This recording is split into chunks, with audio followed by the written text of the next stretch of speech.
Hi, coaches. My name is Stan Sweefel, and I'm the head football coach at the University of Dubuque.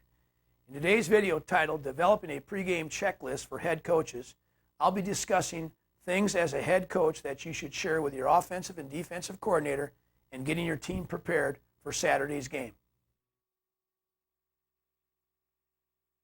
Coaches, one of the least reviewed areas when we talk about preparation for football games is a pregame checklist. And one of the things that I've done over the course of my years in coaching is what do we do, in our case, on Saturday games? What do we do at our Saturday breakfast? And or what do we do on Friday, the night before we travel, we're going to a away game? What do we discuss? How do we discuss it? How do we put it into plans? And what do we do in preparation for the game that's taking place? And over the course of the years, I've really thought we've missed a lot of things that we need to talk about and need to discuss as an offensive staff, a defensive staff, and of course as a team.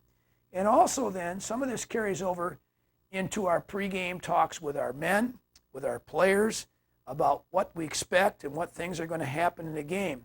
So I'm hoping, as I've talked to a lot of you coaches over the course of years, on telephone conversations, emails, and just those kind of things at clinics, Coach, what do you do on Friday night prior to your Saturday game? Or Coach, what would you do? What are the final preparations you do for in the course of a game? And coaches, I'm not talking about the specifics of offensive and defensive game plan, which we've spent a number of times talking together in some of the other videos. This is what can we do as a staff to help prepare us for some of the things that could happen during the game.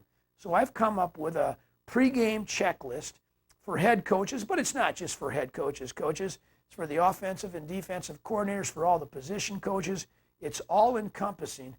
I think it's very dynamic. I think we've added to it over the course of the years.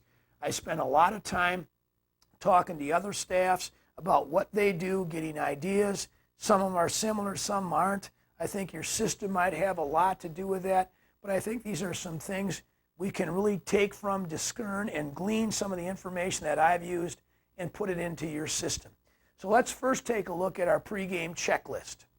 The first thing I always did when I was a head coach and an offensive coordinator was the offensive coordinator and the defensive coordinator met with the head coach, and we did this on Fridays. We had walkthroughs on Fridays at approximately 3:15. So about 2:15, 2:30, we'd have about a 30, 35-minute meeting between the coordinators and the head coach. And one of the things we wanted to talk about, which I think is so very important, which sometimes we don't spend time talking about as a staff, is offensively. What do we expect to do on Saturday? Do we expect we're going to have a great game? We don't think they can match up against us. We're going to score 35 points. Or conversely, boy, I don't know, we're going to score against this defense.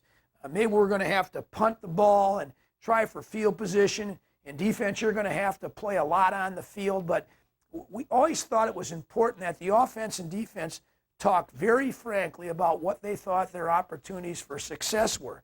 And for that, I mean, if it's going to be a close game, it might be decided by a turnover. Maybe we have to be more conservative. Or it was a game we didn't think they were going to be able to stop us, and we thought our defense was going to have a good chance to be successful, then we could be a little bit more wide open.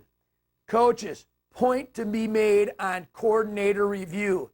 Discuss in a frank way about what you think your chances are for success, both offensively and defensively, and how that is going to play into what you might do on the other side of the ball. Essential.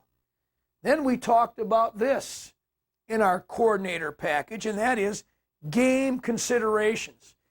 I always used to talk about this. We had a offensive center in '97 that we didn't have a backup, a capable backup. I said before every game, if our center goes down, everything changes. So we had injury considerations. Could be maybe a great quarterback, your backup isn't good, you better have a plan and a discussion about that, a very frank discussion. So we talked about injury considerations. Coaches, we also talked in many forms or fashion about weather situations. That's why I've always been a strong proponent of running the football and being able to stop the run, because you can't control the weather. but I also think that you need to know, well, weather, if it's a 60-mile-an-hour wind, if it's 20 degrees below zero, how will that affect your potential game plan? And it should, in many ways, maybe have a thought about what you'll do different. So the first part of our pregame checklist dealt with the coordinators talking to the head coach about what they expected the game to be like. Are you always accurate? Heck no, but you're sure as heck accurate 85, 90% of the time about what kind of game it's going to be. And that just let the other guy, the O coordinator or the D coordinator know, geez, this is what our guy thinks about, this is what's going to happen, and help the head coach make decisions about such as when we should punt, when we should go for it, all those kind of things. But the first part of our pregame checklist dealt with the coordinators talking about their respective side of the balls, and then talking about injury substitutions, injury situations, and potentially weather situations. The second part, guys, of our pregame checklist brings the whole entire staff together. And in that, we went over what we call staff organizational for game day. And I think it is so very important. First of all, press box communications. Who do you put in the press box and why? What are their responsibilities in the press box? If you've watched any of my videos, you know that a number of years ago I put out a press box guide about what the guys in the press box are looking for on offense, what each coach is assigned to. I don't know if that's right for you, but I do know you need to make sure you have some kind of press box communication. Who's responsible for watching the offensive line play? Who's responsible for watching coverages? Who's responsible for what substitutions take place? Who's getting personnel into the game? So how that press box communication goes. Special teams. Always felt your special team guy had to be on the field so he could get his special team personnel right. Do you put him in a little box? However you do that, coaches, how do you get your special teams together? That guy who's responsible for that, one guy should be on the field, one guy should be in the box and says, Smith is hurt. Where's Thomas? Well, Thomas is on the 35-yard line behind the bench. You know, a way in which you can communicate about special team. Personnel, we talked about that. How do you get your offensive and defensive personnel in the game? D is a very important one, important in some systems more than others. I've talked to coaches who actually had a guy that was responsible for being like the hands on a clock with his arms showing how much time was left. But you know, clock management, and I'm not just talking about 35-second clock, 25-second clock, 40-second clock. I'm talking about milking the clock, kill the clock, those kind of things. Who's responsible for getting that information to your players? Who takes care of that on the sidelines? So that staff organization, coaches, is things that you need to prepare for. I think you do it in a dry run. If you don't have a scrimmage, you do it in a dry run in a practice. Make sure the phones are working in operable order. Can't tell you how many times I've gone to a game and the phones are staticky and things like that. Very, very, very frustrating. So you're always trying to get those things, the kinks worked out, but you make sure that everybody knows what his assignment is on game day. Next on our pregame checklist is player substitution and two-deep review. On Fridays, we always went any changes in our player substitution on offense. Smith hasn't got back from his injury. He's been replaced by Thomas, whatever those things are. So we always looked at substitution by position and then whatever unit substitution. Maybe you have a 4 wide receiver set. Who's number 3 and number 4 going in? How do we get those folks in? Who comes out? All those substitution issues on both offense and defense need to have been practiced and need to have been worked out so that when we're talking about our pregame checklist, no questions about who or what's going to take place. How about changes for field position? When do we go into our short yardage? When do we go into our nickel package? When do we go into our 2 tight end offense? So changes for a field position we always talked about and discussed with our head coach about how that would take place. And then C, I think, is a huge one. When do we review critical positions? For example, quarterback, what happens if Jacobs goes down? What happens if Smith goes down? And then any depth problems we had. Maybe we want to do a certain personnel group because in one our depth was lacking. But when you talk those things out, then you have a plan prior to going out. And so that just allows you to be a little bit more prepared, especially early in the season when you haven't had those things, or even late in the season when game and injury situations seem to mount up. Fourth point, coaches, game considerations. We've already talked about up in number one with the coordinator room, what can we expect?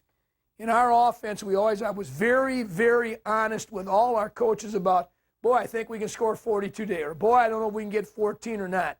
That always affected how we thought about what we had to do. We always, coaches, offense and defense, were looking for mismatches. How can we get a mismatch? How can we get Smith against their worst DB, whatever that is? How can we get soft force? So we always talked about in our game review how we can get a mismatch. Then C is one that I firmly, truly believe in, coaches, and that is we've always scripted the first 20 plays. Obviously, the master of that was Bill Walsh, but there were guys before him, Sid Gilman, a number of guys who wrote down their openers. Brian Bilk has wrote a book on it, outstanding book. I think it's one of the best books I have read on putting together an offensive game plan and being smart with it and understanding those parts. So we always focused on our opening drive. There's a big statistic out there, coaches, in college football that the first team that scores wins 71 to the time. That's a pretty amazing statistic to me. So I always thought, come on, let's make sure our opening drive is well thought out, well scripted, well planned, and we're making sure that we're doing as best as we can do. So focus on an opening drive and series. That's your offensive script. Defense would be just the opposite way. How can we stop? What can we do? What do we expect them to do? All those kind of things, but you have a plan about game considerations. And then obviously falling to those game considerations is special teams. And we'll talk more as we go on about special teams. But make sure always you know what's going to happen with your punt team. Are they going to try to block a kick? And if you look at then under my special teams, we always thought about this every week. Do we have to use a fake? And if so, when and how and what is going to be our fake? And we always thought in close game considerations, there's going to be a close game. Maybe it would be very important for us to have a fake up and ready to go. So again, we talked about when is the right situation to use that. Maybe it doesn't come up in a game, but if it does, you're prepared for it. You have an idea about it. You've got it down. Then how about, are you going to block? Are you going to block a punt, block a field goal or extra point? Are you going to set up a return?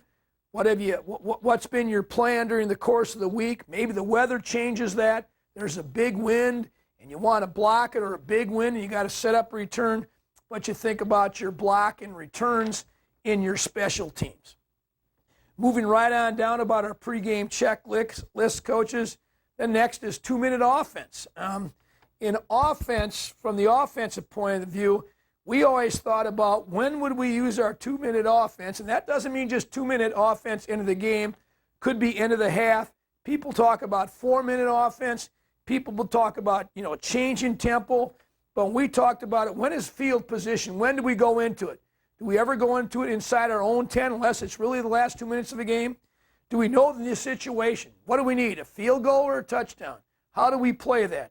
Then we know if we got to have a touchdown to get us into the game, do we need a 2-point to win? And, of course, we always had that 2-point in our situation, on our game plan, as you guys have seen before, and we discussed some of us together, is we always had a first 2-point play, a second 2-point play, based on what we thought the defense was going to do. And, of course, those things, you need them to win a game, so you need to have a thought about what you're going to do. Don't let it creep up on you and not have a plan for it. Defense, same thing. Field position. When will they go into a 2-minute game? When would you jump into your nickel or dime package? What are you going to do defensively versus no huddle? Let's say you played a team that's never went no huddle. What is your plan if they do? Call 3 timeouts? Not a very good plan. So always have some kind of plan up about that part. Strategy, are you going to be safe? Play, the the prevent defense, which people say prevents you from winning. I don't know. Are you going to pressure and get after them? Those are things that you have to have a plan for, coaches. Moving right along in our pregame checklist, I think the next area you got to concentrate on when you talk as a staff is goal line situations. On offense, we reviewed our formations, what we thought were the best formations to use, what were the best motions, what were the best calls, run or pass, and also our substitution package. And I want to say this to you, coaches. I think that's so vitally important because maybe a guy goes for a 62-yard pass reception to the 2-yard line, and you want to get 3 tight ends in, and the 3 tight ends are at the other end of the field. You don't want to use a timeout in that situation. Be prepared about when that happens, that you got a plan, a preparation, you're set to go so you know when to get your folks in and when you have to do it. Again, if you talk about on defense, what do you anticipate them doing in their goal line package? Getting 2 tight ends, getting 3 tight ends, what is? And I think like anything else on defense, we always thought that the good defenses in goal line situations were trying to create a big play, blitz you off the edge, cause a turnover, do some kind of blitz, get the quarterback center exchange screwed up, doing something to try to create a big play to keep you out of the defense, keep you out of the end zone, because you know chances are to stop a team inside that it becomes very, very difficult. All right, next, possible kicking situations. Think about this. What do you do if you get a punt blocked? What's your response? Have a plan for it. What if somebody's going to do a fake against you? How about special concerns? Whether you're going to get an onside kicked against you or you're going to do an onside or a pooch, better have thoughts planned out about why you're going to use it, when you're going to use it, how you're going to defend it, and then, of course, like anything else, how do you substitute and what's your procedure? I often thought if you have a fake that you have certain substitution package going in, better do it and disguise it somewhere because the defense or the offense, the opposition could easily recognize that. And then finally, and I don't know if it should be the final thing, but again, going all the way back to our game review between the coordinators, coaches, are there times and places for gimmicks or tricks? And maybe that's the wrong term. Maybe it's unusual plays. Maybe it's surprise plays, whatever you would term those. But maybe you want to come out with a no huddle, never use no huddle. You want to set a tempo, get those guys back on their heels. Defensively, you're prepared for a no huddle. Exotics like a reverse pass or a reverse. I remember one game plan against a particular opponent in our league.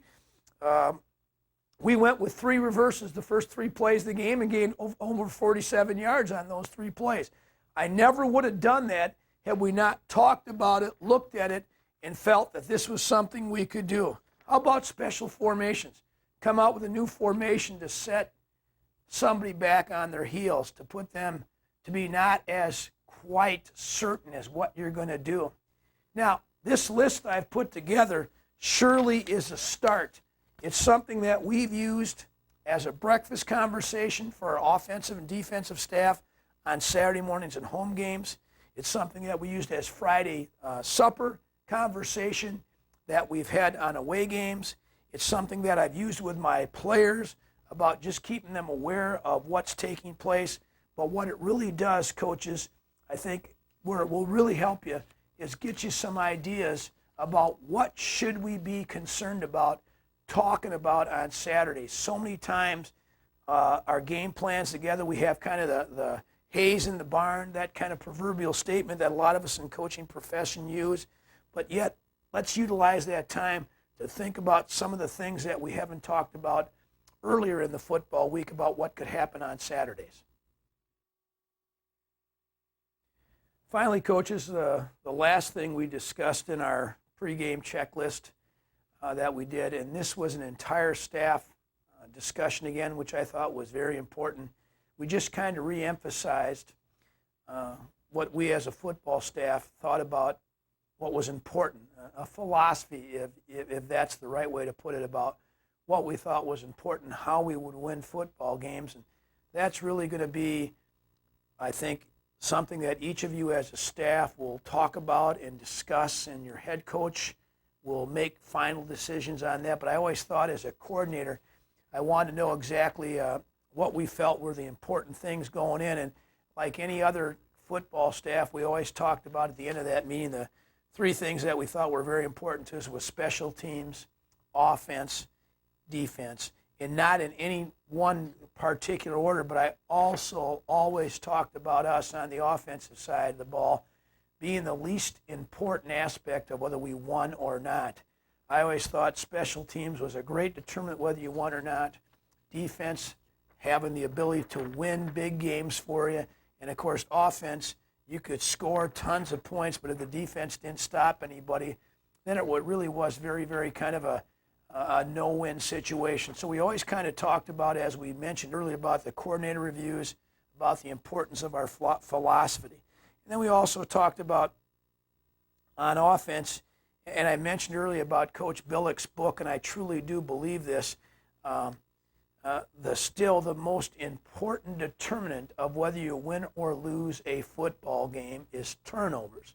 So in this last 5-minute discussion we would have as a staff, we would again emphasize the ability of how do we create turnovers on defense, how do we limit turnovers on offense, and then I think a third part that has really changed in today's football is the aspect of explosive plays. And to me, I think we miss a very important part of what explosive plays are, coaches. If you think about the kicking game, every one is an explosive play. It covers more than 40 yards. So dominate the special teams and the explosive plays. On offense, create explosive plays. Create explosive plays in the pass game. Prevent explosive plays in the pass game on defense. Run explosive plays in your run game, +8, +10 yards. Stop explosive plays by the offense in your defense. But we talked about how we could create those kind of explosive plays in those explosive aspects of both special teams, offense, and defense. And then we also talked about what we're trying to accomplish. How are we going to accomplish that? I still think in football today, the most important aspect of winning and losing is execution. And on this little sheet that I have for you, we kind of talked about what our base philosophy was, so we didn't forget that. Don't forget who brung you to the dance, I guess, is the best way to put that one, in my opinion, coaches. We always try to talk about what we felt was the best way for us to win. And as an offensive coordinator, now a head coach, coaches, I still think execution is the key to success. And then we talked about things when we were done with the staff. The last thing we would talk about in this pregame checklist was talking to our players about being ready in a variety of areas, and that's paying attention, obviously, mentally, physically, and emotionally, and trying to keep your players focused mentally and relaxed physically. And so we talked about the parts that we've talked about in the pregame checklist, the offense, the defense, and the special teams, paying attention to detail in those areas, paying attention about the things that we've taught during the week. And it's kind of a way to put everything together, whether it be by position group or whether it be by offensive coordinator to the offense or defensive coordinator to the defense, or the head coach giving some kind of wrap-up before we went into the locker room. So that was a way for us to kind of tie together the aspects of our pregame checklist. Thanks, coaches, for purchasing this video, and I want to tell you it's another aspect of how I'm trying to give back to football. I think the pregame checklist is a very specific tool that each of us can use and modify to fit our own needs, but I think it's something we need to have planned out and something we need to make sure that we have a way to communicate with our offensive coordinator, our defensive coordinator, and our staff about all the things that can happen prior to the game, all the knowledge that can still be shared, that can still be presented, that can still make us be ready and prepared for things that might happen in the game. Again, appreciate you purchasing the video from Coach's Choice. If there's anything we can ever do for you to help you in any aspect of football, whatever it may be, feel free to call me at Stan Sweefel, the head football coach, University of Dubuque. Have a very successful football season, coaches.